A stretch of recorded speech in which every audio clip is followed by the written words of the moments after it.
الصيف وما ادراك ما الصيف، والجو الحر ده والناس بتبقى مش طايقه هدومها.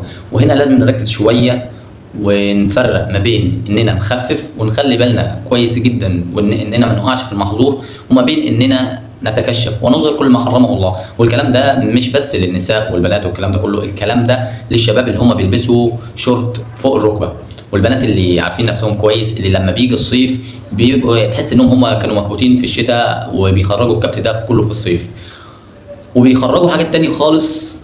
ده طبعا غير اللي انت بتشوفه على المصايف وما الى غير ذلك من المصايف، من اللبس اللي بيبقى فوق وتحت ومش عارف ايه والكلام ده، واللي احنا بنشوفه في المصايف. لكن حابب اقول لكم ان الرسول صلى الله عليه وسلم قال ان حلال بين والحرام بين وبينهما متشابهات فاحذروا الشبهات. انت عارف ان ده حلال وعارف ده حرام وفي بينهم شبهات، فيعني حاول انك انت ما تقعش في الشبهات دي. واظن ان الدين واضح في حكاية كشف العورة، ومعروفة جدا بالنسبة للكل. يعني معروف بالنسبة للشباب مثلا اللي هو بيلبس شورت فوق الركبة وبيبين العورة، لأن العورة معروفة من تحت الركبة إلى إيه فوق السرة، معروفة طبعا. ده بالنسبة للشباب. البنات طبعا معروفة اللي هي ستر العورة من فين لحد فين، واللي انت اصلا ما ينفعش تصلي بيه، واللي ينفع تصلي بيه، واللي ينفع تخرجي بيه، وما الى غير ذلك من الكلام ده كله.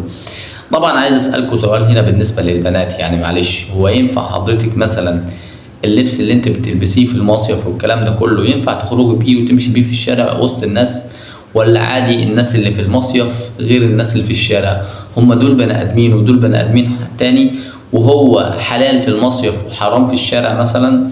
يعني انا عايز افهم ونفسي افهم بالنسبه للناس اللي هي بتعمل كده في المصايف، الناس اللي بتبقى خالعه خالص كده وتبقى ماشيه زلط ملط على الابيض خالص كده، بيبقوا ماشيين في المصايف، هو ده حلال وده حرام مثلا؟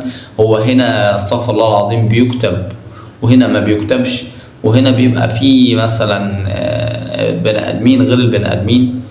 فاحذروا الشبهات وخلي بالكم كويس جدا جدا من المصايف والشتاء والحر، واننا نفرق ما بين ان احنا نخفف ونتكشف.